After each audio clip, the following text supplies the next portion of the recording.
이제 제가 기자들에게 간단한 질문을 받고 그리고 마치도록 하겠습니다. 자, 질문 있으면. 자, 여러분들 대로 질의하실 분은 거수를 하시고 서두를 밝히시고 질문해 주시면 정강 목사님이 직접 답변을 해드리도록 하겠습니다. 자, 질문하신 분. 네. 마이크 좀 받으주세요. 네, SBS입니다. 앞서 기자회견 공지해 주실 때 국민의힘과 결별이라고 말씀하셨는데 오늘 내용 보면 이게 정확히 뭐 국민의힘 현 지도부와의 결별을 말하시는 건지가 궁금하고요. 두 번째는 뭐 전국민 국민의힘 당원가입 운동은 구체적으로 어떻게 진행하실지 이렇게 두 가지 궁금합니다. 우선 그 SBS에게 제가 감사를 드립니다. 최초로 감사를 드립니다. 먼저 번에 기자회견 하는 것을 풀 영상을 다 올려주셔서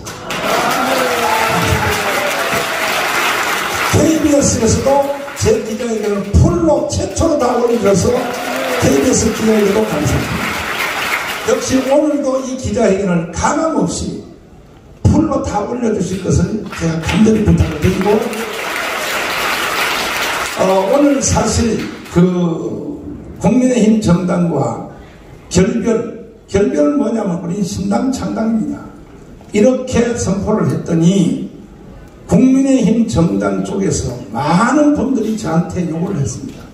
목사님을 좋아하는 사람이 여기에 더 많이 있는데 아니 왜 홍준표하고 몇 사람 때문에 목사님이 우리를 버리고 가려고 합니까?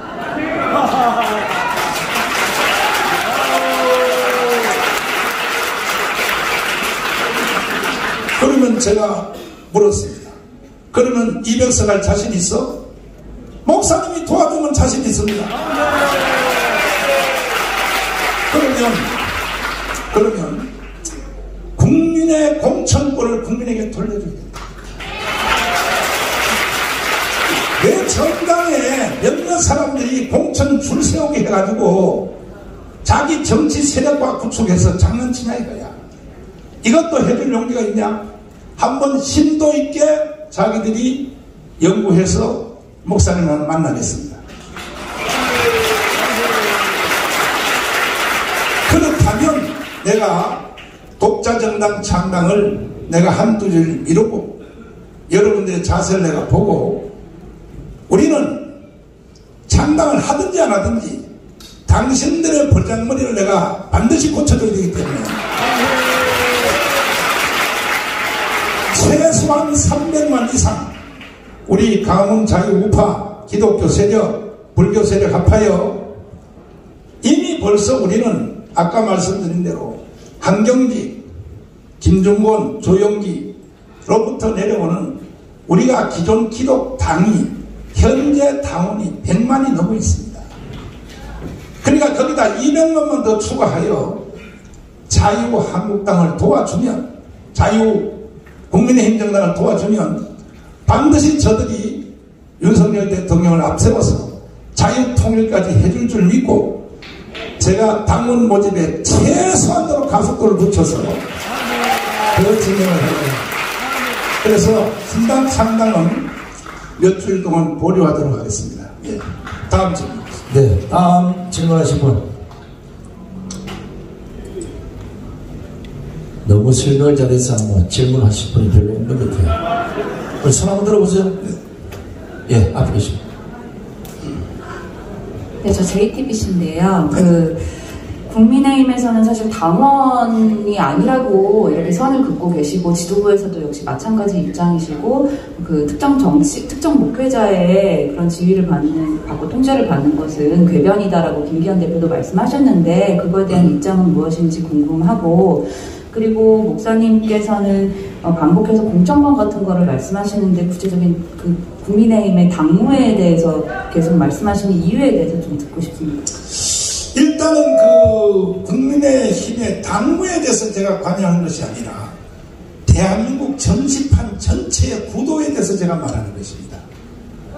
그러니까 아까 말씀드린 대로 더불어민주당도 공천권을 국민에게 돌려주세요.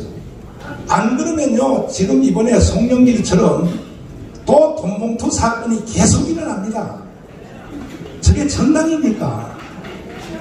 돈봉투 뿌려가지고 막 다 해서 사서 정당 운영하는 게 저게 정상이냐고요. 이러한 부작용을 없애기 위해서 공천권을 국민의힘 정당도 더불어민주당도 국민에게 돌려주라는 것입니다.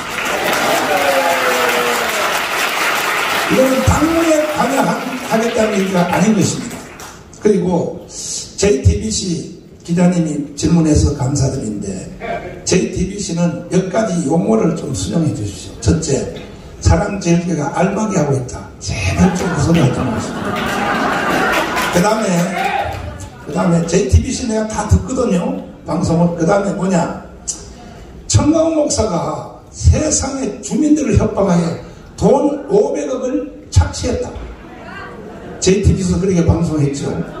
그거 취소하시고, 또 하나, 내가 그래서 주민들을 위해서 1000억도 더 받아야 될 것을 500억에 계약을 했더니 이번엔 또 뭐라 그러냐, 응? 주민들을 협박하여 500억을 뺏었다 그러고, 그래서 내가 열받아서 JTBC 방송 듣고 열받아서 뭐라 그러냐, 안 해. 나 우리 교회 이 자리 계속 존치할 거야.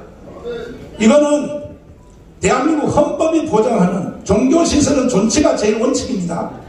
난 이거 하겠다 했더니 이번엔 JTBC에서 뭐라고 또 나를 공격하냐, 반대로 뭐라 그러냐면 정광훈 목사가 또 자기 교회를 안 비워줘서 재개발을 방해하고 있다, 또 이렇게 말하는 거야. 그럼 내가 도대체 어떻게 해야 되겠습니까? JTBC도 마음을 한가지로만 하십시오. 그러나 우리 질문해 주신 데서 감사를 드리고, 충분한 대답이 되는지 모르지만 이제 기자님들이 더 이상 저를 죽이려고 하지 마십시오. 여러분들도 모르고 있는 일을 하고 있어요. 예수님이 십자가에 못 박힐 때 뭐라고 말했습니까? 밑에서 죽여라 죽여라, 예수를 십자가에 못 박으라 하니까 주여 저들이 알지 못한 일을 하고 있나이다, 이렇게 말했거든요. 예수님이.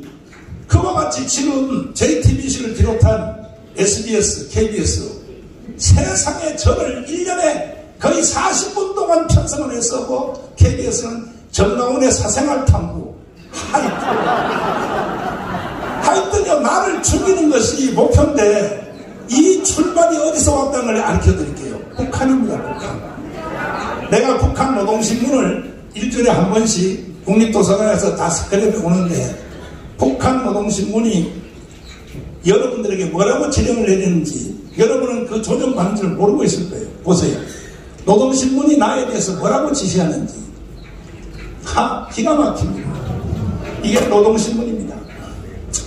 정강훈 제거, 한미동맹 파괴, 이거 말고 나를 비난한 내용들. 정강훈 죽여 땅에다 묻어라. 정강훈을 죽여서 지옥불에 던져라. 정강훈은 한기총 대표장으로 기독교인들을 미혹의 영으로 이끌어가고 있다. 자, 이런 글. 자, 보십시오. 이게 전부 노동신문의 기사입니다. 왜 대한민국의 기자들이 이 지시를 받느냐는 거죠. 제가 뭘 잘못했습니까? 내가 대한민국에서 50년 목회하면서 대한민국을 위해서 내가 무슨 잘못했습니까? 없습니다. 뭔 잘못했기에 기자들이 나를 죽이려고 이렇게 말합니다. 그러니까 여러분들도 모르는 사이에 당구 쳐봤어요? 3쿠션. 여러분도 북한의 지시를 받고 있고, 지난 주간에 민노총 간첩 혐의 압수수색 했더니 신혜식과 정광훈을 죽여라고 북한 지령문이 발견됐습니다. 그거에 대하여 앞장서서 기자들이 그렇게 뛰면 안 돼요. 다음 질문. 자, 이건 앞에 계신 우리 JTBC 기자님을 향해서 한 얘기는 아니고, JTBC 비롯한 여타 방송들이 개인의 신상 문제까지 거론을 하면서 악의적인 보도를 하는 데 대한 그런 보도를 좀 자제했으면 좋겠다는 이런 얘기를 말씀드린 겁니다. 자, 다른 분 안 계세요? 자, 두 분만 묻겠습니다. 계세요? 없는 것 같네요. 자, 우리 기자 여러분들에게 제가 한 가지 당부를 좀 드리겠습니다. 보도를 하실 때 의문사항이 있거나 아니면 재확인이 필요하거나 아니면 상대방의 말이 사실인지 아닌지를 확인하기 위해서는 반드시 사랑제일교회에 오셔서 제에게 물어보십시오. 제가 언론 출신으로 상세하게 여러분들에게 왜곡되지 않는 진실을 말씀드리겠습니다. 우리 목사님 성격이 가슴 속에 잘 못 담고 있어요. 이래서 많은 손해를 보고 그 말 한마디가 언론의 해자가 돼서 비판을 많이 받는데 그것이 진실입니다. 자, 마지막으로 한 분만 더 받겠습니다. 자, 그러면 제가 그 마지막으로 다시 여러분들 오해도 범죄입니다. 오해가 선한 것이 아닙니다. 오해는 곧 범죄입니다. 지금 내가 우리 교회를 비워주고 참 나는 이 얘기를 떠나려니 가슴이 아파요. 사실 내가 50년 전 들었던 장소에 난 돈을 1,000억을 줘도 싫은 거야. 그러나 그래도 주민들의 편리를 위하여 우리 교회를 비워주려고 바로 저 앞에 나가면 24시 마트 빌딩을 샀어요. 우리가 왜? 이 큰 교회 시설에 교육관, 애들, 또 여성교회 사무실을 써야 되니까. 그리고 또 내가 당장 살 집이 없어요. 나는 지금 이따가 기자님들 내가 사는 사택 우리 교회 옆에 붙은 거 거기 한번 구경 한번 하세요. 구경하면 눈물 날 겁니다. 눈물. 18평도 안 돼요. 난 여기에 50년 살았어요. 50년. 자 보세요. 그래도 이제 나도 여기서 길거리 나갈 수 없으니까 나도 이제 살 집도 마련해야 되고 해서 빌딩 하나를 샀어요. 바로 앞입니다. 가시다 보십시오. 그랬더니 세상에 정강 목사가 또 알박이를 하려고 빌딩을 또 샀다. 그 다음에 우리 교회 새로 진리는 최소한 2년 걸립니다. 2년 걸리면 그동안에 예배 어디서 드려야 됩니까? 2년 동안에. 그래서 요 앞에 빌딩 하나를 샀어요. 그거요 예배 드릴 수가 없어요 사실. 그래서 샀는데 세상에 그것을 알박이했다고 언론들이 하도 해서 구청장이 토지 거래 허가를 거부해버렸어요. 언론들이 하도 선동하니까. 그래서 결국 글로도 못 가게 되고 계약이 파기되게 생겼습니다. 이거 언론사에서 책임져야 됩니다. 그러면 우리는 못 가는 거야. 그럼 우리는 이 장을 떠날 수 없는 거야. 그래서 내가 어제 지난 주일날 이런 생각을 했어요. 차라리 교회 진 2년 동안은 주일날 대예배를 광화문 가서 해야 돼요. 그리고 왜 언론들이 왜 나를 이렇게 하면 안 되냔 말이야. 자, 그러면 이제 질문 없는 걸로 생각하고 다시 한번 브랜카드 띄워주십시오. 지금 대한민국 국민들은 선택의 강요를 받고 있습니다. 해방 후의 선택에 이승만이냐 김일성이냐 자유민주주의냐 공산주의를 선택하라 하는 것처럼 또 한 번의 선택이 지금 강요받고 있습니다. 자, 어느 쪽을 선택할래? 적파 통일, 연방제 통일, 주한미군 철수, 평화협정, 종전협정, 문재인 이재명을 따라갈래? 아니면 자유통일, 한미동맹 강화, G2국가, 연 20% 성장, 윤석열을 따라갈래? 대한민국 모든 국민들은 다시 한번 선택을 해야 됩니다. 저희들은 대한민국을 선택해 주시기를 간곡히 부탁드리고 저는 올라가도록 하겠습니다. 수고하셨습니다. 자, 긴 시간 정강 목사님 김건 기자에게 참석해주신 언론인 우리 기자들 여러분 대단히 고맙습니다. 여러분 아시다시피 대한민국의 지금 현재 근현대 역사가 얼마나 왜곡이 됐는지 그리고 대한민국이 어느 위치에 와 있는지 그 진실된 보도를 여러분들에게 부탁드리면서 오늘 정강 목사님 김건 기자회견을 모두 마치겠습니다. 대단히 고맙습니다.